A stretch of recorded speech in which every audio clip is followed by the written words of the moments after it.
Assalamualaikum warahmatullahi wabarakatuh. Alhamdulillah wassalatu wassalamu ala Rasulillah wa ala alihi wa sahbihi wa mawala la haula wala quwata illa billah. Amma ba'du. Alhamdulillah, kita pada kesempatan kali ini tetap diberi kesehatan, kesempatan untuk bisa belajar bersama. Sebelum belajar, mari kita awali dengan berdoa bersama-sama. Rabbi shrahli sadri wa yassir li amri wahlul 'uqdatam min lisani yafqahu qawli. Al-Fatihah. A'udzu billahi minasyaitonir rajim. Bismillahirrahmanirrahim. Alhamdulillahi rabbil alamin arrahmanir rahim maliki yaumiddin. Iyyaka na'budu wa iyyaka nasta'in. Ihdinas siratal mustaqim. Siratal ladzina an'amta 'alaihim ghairil maghdubi 'alaihim waladdallin. Baik anak-anakku, bisa dibuka di halaman ke-38 dari kitab buku yang sudah Pak Sani kirim.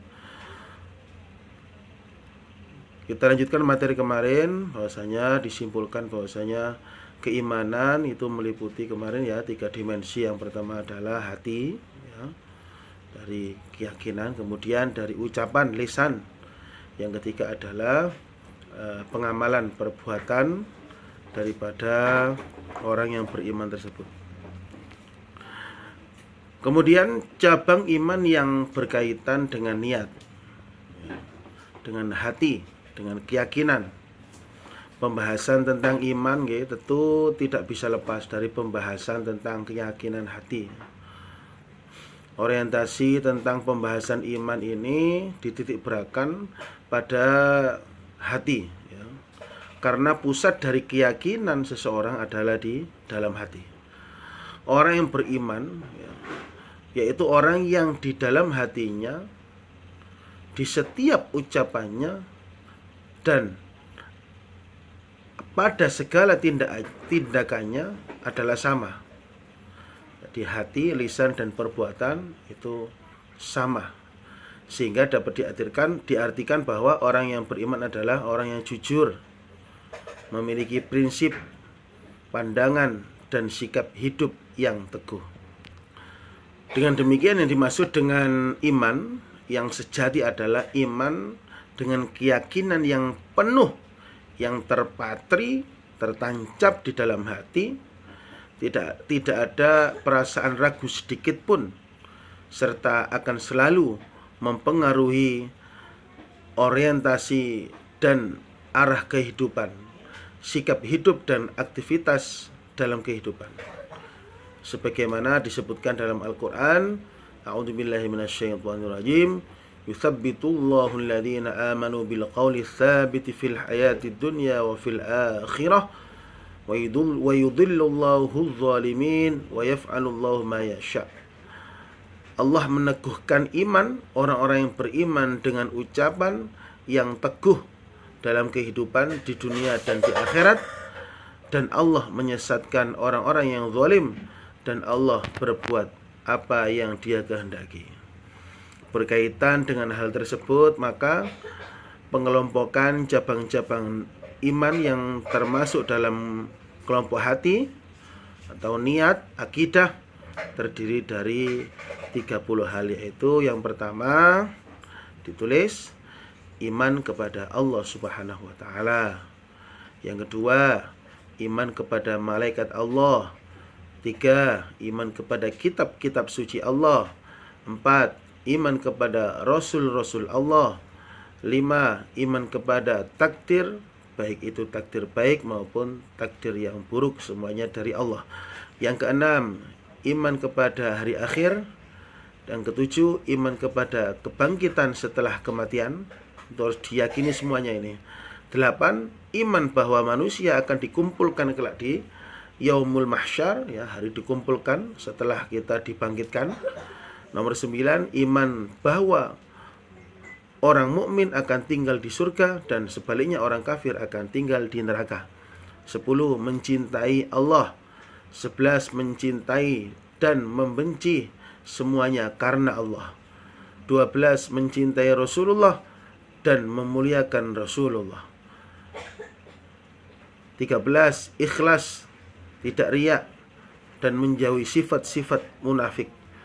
14, bertaubat, menyesal, dan berjanji tidak akan mengulangi perbuatan-perbuatan dosa. 15, takut kepada Allah. 16. Selalu mengharapkan rahmat Allah. 17. Tidak berputus asa dari rahmat Allah. 18. Syukur nikmat. 19. Menunaikan amanah. 20. Sabar.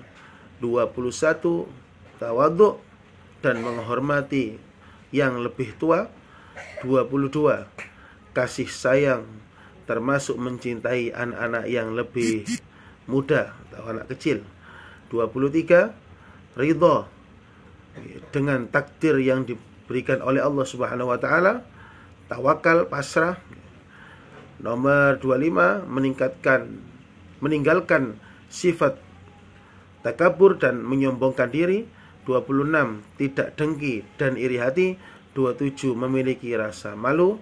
28. Tidak mudah marah. 29. Tidak menipu, tidak suudzon, dan tidak merencanakan keburukan kepada siapapun. Yang terakhir 30.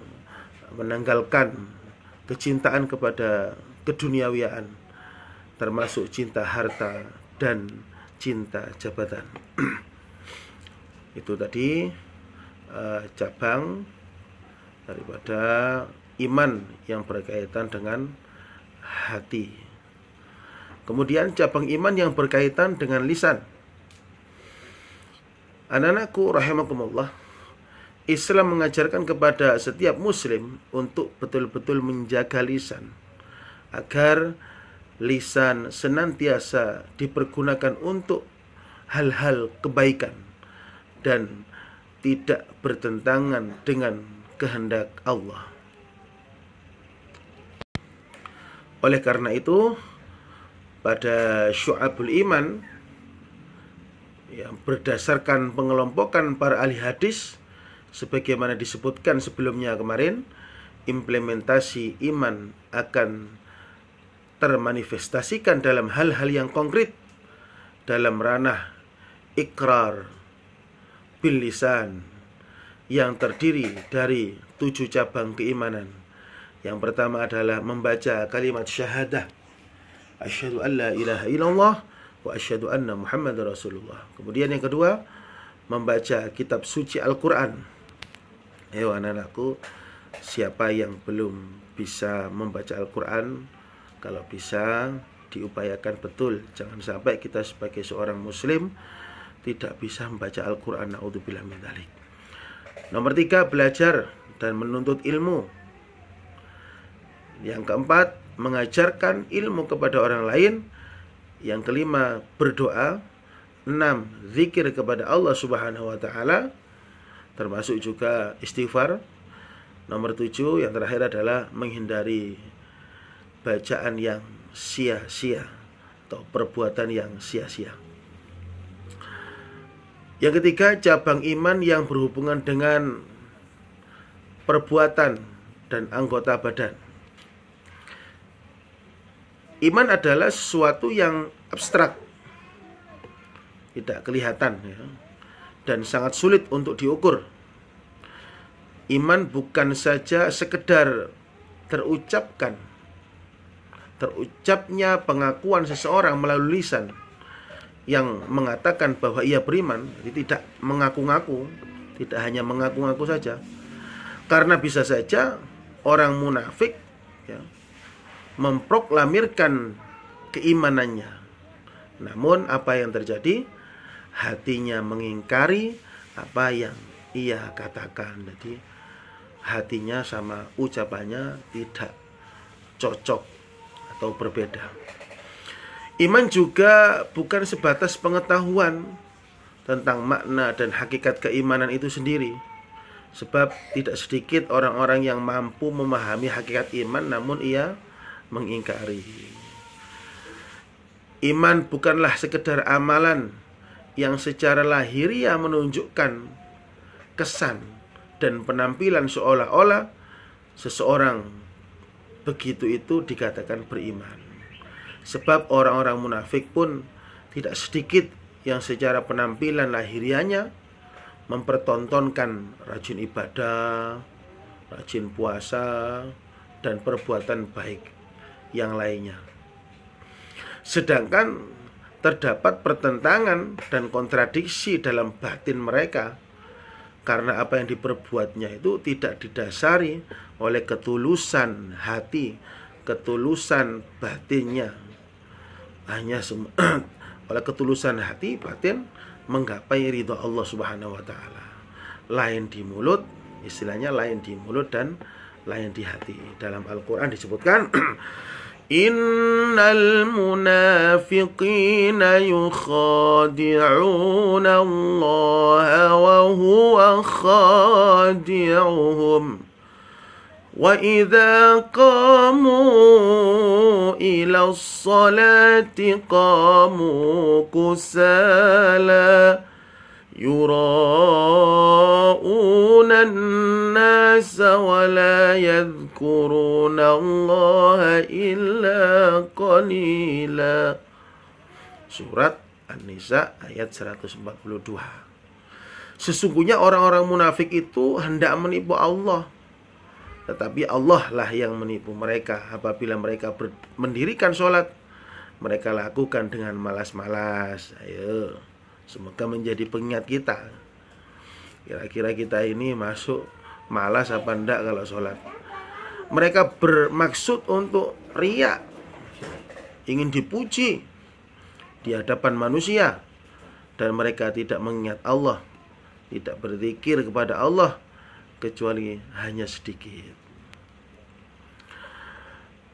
Anak-anakku rahimakumullah, sebaliknya orang yang beriman akan selalu memandang bahwa ketetapan Allah adalah yang paling utama. Saya ulangi, orang yang beriman akan selalu memandang bahwa ketetapan Allah Subhanahu wa taala adalah yang utama.